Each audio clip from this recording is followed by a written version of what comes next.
UCI President David Lappartient has all but conceded that Chris Froome will be able to ride the Giro d'Italia, saying a verdict on his salbutamol case is more likely to be reached before the Tour de France in July.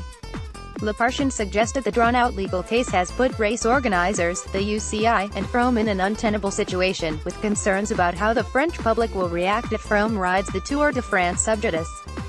In a long interview with French newspaper L'Équipe, Lappartient also talked about the recently introduced steps to deter mechanical doping, reforms to the structure of the World Tour, further development of women's cycling, including a women's Paris-Roubaix, and higher salaries.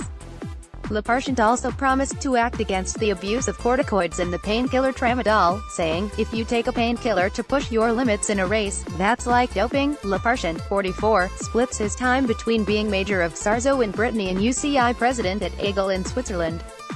He defeated Brian Cookson to become the new UCI President on September 21 at the World Road Race Championships in Norway. He was informed of Froome's salbutamol case an hour after becoming president. On the same day, the Team Sky rider was also told of his case. Froome's urine sample from an anti-doping control, taken after stage 18 of the 2017 Vuelta a España, contained double the permitted limit of salbutamol. The 32-year-old has always denied any wrongdoing and says he is a long-term asthma sufferer.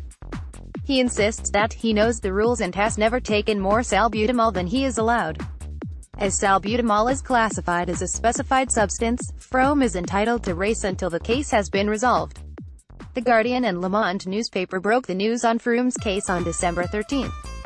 He and Team Sky have resisted pressure from Lappartient to keep Froome from racing, and the Briton is expected to ride the Tour of the Alps next week and then the Giro d'Italia that starts on May 4. He has set himself the goal of winning both the Giro d'Italia and Tour de France in 2018. Enough evidence has been gathered in Froome case. Lappartient told L'Équipe he has never spoken to Ulrich Haas, the expert reportedly selected to head the UCI's anti-doping tribunal for the Froome case, suggesting the complex case is now somewhere between the UCI Legal Anti-Doping Service (LAD's) office and the UCI Anti-Doping Tribunal. Despite claiming not to know the details of the case, Lappartient appears confident the UCI Anti-Doping Tribunal has gathered sufficient evidence to take the case forward and deal with it as an alleged anti-doping violation rather than accept Froome's explanations for his high level of salbutamol. He also confirmed that, contrary to reports, Froome has not questioned the validity of the salbutamol test, which was established by the World Anti-Doping Agency, WADA. "We won't lose any more time there. Enough evidence has been gathered," Lappartient told L'Équipe when asked if the UCI Anti-Doping Tribunal will deal with the case more expediently. "I don't think we'll have a decision before the Giro, but I hope before the Tour. It puts everyone, the organisers, the UCI and the rider himself, in an untenable situation.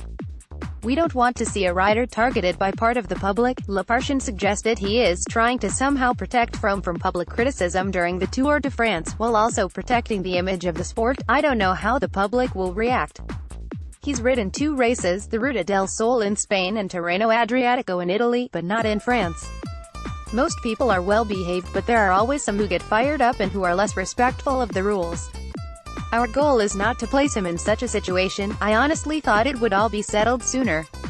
I'd imagined that it would be done for the start of the classics. But the whole procedure is complex. He has more resources than the others and has good lawyers, like we do. Because he argues that he has followed the rules, that has made the investigation a lot bigger." Mechanical doping and cycling's image. Lappartient lead the presentation of the UCI's new measures against mechanical doping on March 21. He was often critical of the simple tablet device introduced by predecessor Brian Cookson, but is more confident that the new mobile X-ray device used at the Classics. Other technology could include thermal imaging cameras in races, new tablet devices with RFID tagging, and the use of miniature magnometer trackers, also options for the future.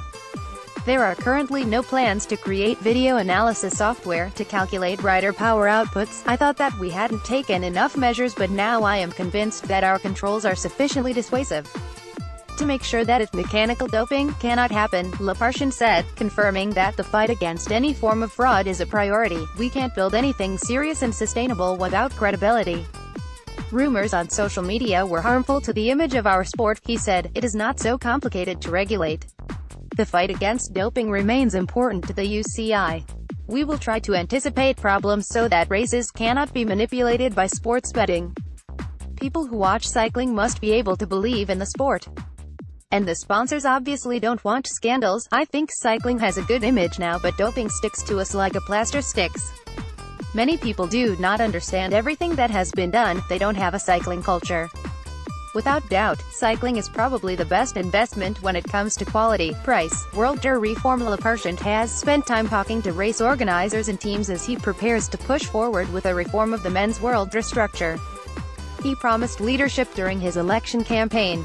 Now he promises to listen to other key stakeholders and to offer them something, including a share of television revenue, in an attempt to bring them together. We need a UCI that listens, that brings people together, and then a UCI that decides, he said. We need to reform professional cycling as a whole. Economically, we remain a small sport. The stakeholders are not united.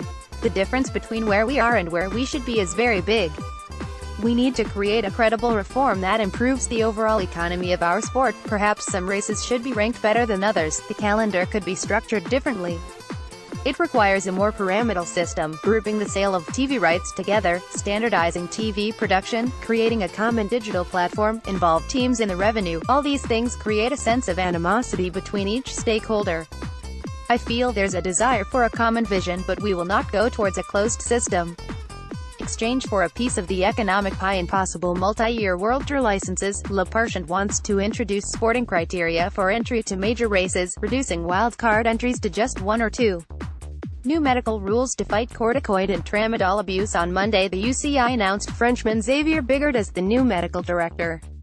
His job will be to improve the longitudinal medical checks carried out during the season and also to help the UCI Anti-Doping Foundation fight the gray areas of medicine that have long been abused. In the future, regular medical controls could mean that a rider is not allowed to start a race if they have low cortisol levels.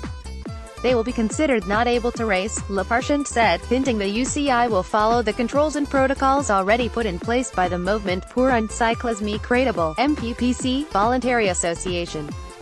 To avoid a contrast with the WADA anti-doping code, the cortisol testing will be part of the UCI medical rules. If you use corticoids or tramadol, which I'm sure are used today, then you are sick and shouldn't race. If you take a painkiller to push your limits in a race, that's a form of doping, Lappartient said. The Holy Week trailer from Cycling News Films on Vimeo.